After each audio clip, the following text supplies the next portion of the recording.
প্রিয়াঙ্কার অসম সফর নিয়ে সরব শাসক দল। প্রিয়াঙ্কার কামাখ্যা দর্শনেও আপত্তি বিজেপির। প্রিয়াঙ্কার ধর্ম পূর্বপুরুষ নিয়ে প্রশ্ন বিজেপির। দিল্লিতে বসেই সরব কেন্দ্রীয় মন্ত্রী পবিত্র মার্ঘেরিটা। প্রিয়াঙ্কাকে পলিটিক্যাল টুরিস্ট বললেন পবিত্র। প্ৰিয়ংকা গান্ধী ভাদ্ৰা অসমলৈ আহিছে। কংগ্ৰেছত এক উৎসৱমুখৰ পৰিৱেশ সৃষ্টি হৈছে।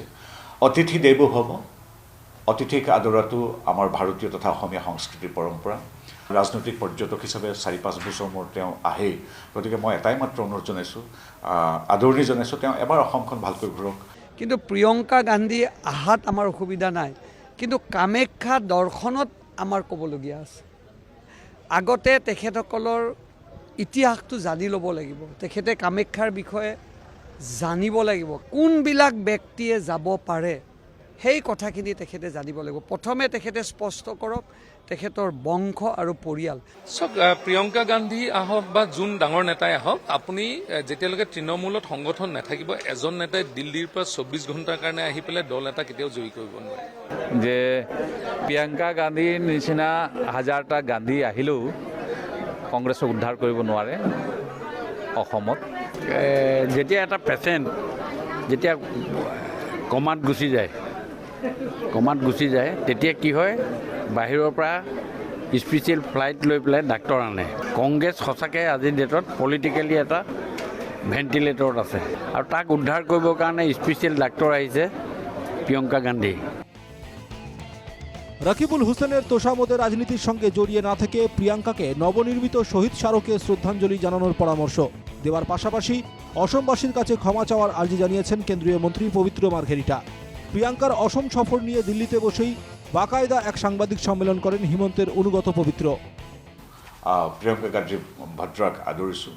মাত্ৰ এটাই অনুৰোধ, তেওঁ কেৱল সেই ৰকিবুল হুছেইনৰ যিটো APCCR ৰকিবুল হুছেইনৰ মালিকী স্বত্বত চলা কংগ্ৰেছৰ সেই মানুহখিনিৰ মাজতে সীমাবদ্ধ নহয় বা তোষামোদৰ ৰাজনীতি, মিয়া ৰাজনীতিৰে ব্যস্ত নহয়। তেওঁ যাবৰ সময়ত মই ভাবোঁ কেৱল ৰাজীৱ ভৱনতে নাথাকি এবাৰ আমাৰ বৰাগাঁৱত থকা শ্বহীদ স্মাৰকত গৈ সেৱা কৰক আৰু ক্ষমা খোজক অসমবাসী তথা শ্বহীদৰ সেই স্মাৰকত কিদৰে কংগ্ৰেছে তেওঁলোকৰ দিনত প্ৰিয়ংকা গান্ধীৰ কংগ্ৰেছে কিদৰে ৮৬০জন মানুহক গুলিয়াই হত্যা কৰিছিল।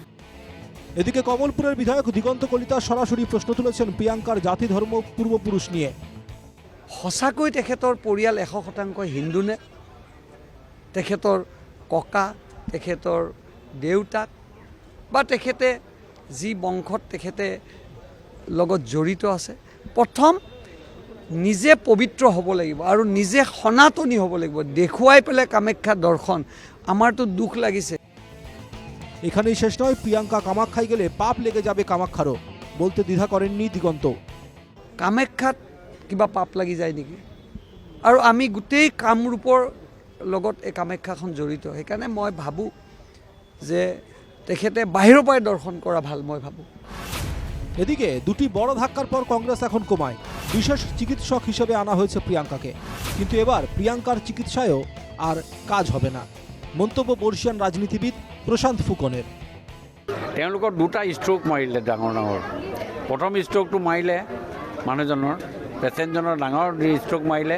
এটা হ'ল গৌৰৱ গগৈ পাকিস্তান যাত্ৰাটো, আৰু ২ নম্বৰ ষ্ট্ৰোকটো আকৌ ৰেপিডেডলি মাৰি দিলে আমাৰ ভূপেন বৰা কংগ্ৰেছ দল ত্যাগ কৰা। এতিয়া যিমান ডাঙৰ ডাক্তৰ নহওক, দিল্লীৰ পৰা নালাগে, আমেৰিকাৰ পৰা যদি প্ৰিয়ংকা গান্ধী নালাগে, আন বেলেগ কোনোবা যদি আহে, তেতিয়াহ'লে এইটো ৰিপেয়াৰ হোৱাৰ সময় নহয় আৰু ৰিপেয়াৰ হ'ব নোৱাৰে। পলিটিকেলি কংগ্ৰেছ আজিৰ ডেটত এটা কমা পেচেণ্টৰ নিচিনা হৈ আছে। সব মিলিয়ে প্রিয়াঙ্কার অসম সফর নিয়ে শাসক দল বিজেপি যে সত্যিই চিন্তিত, দলীয় নেতামন্ত্রীদের এমন সব মন্তব্যেই এটা জলের মতো স্পষ্ট।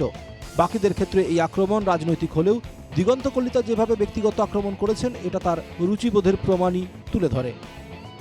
Bureau report, NKTV Bangla.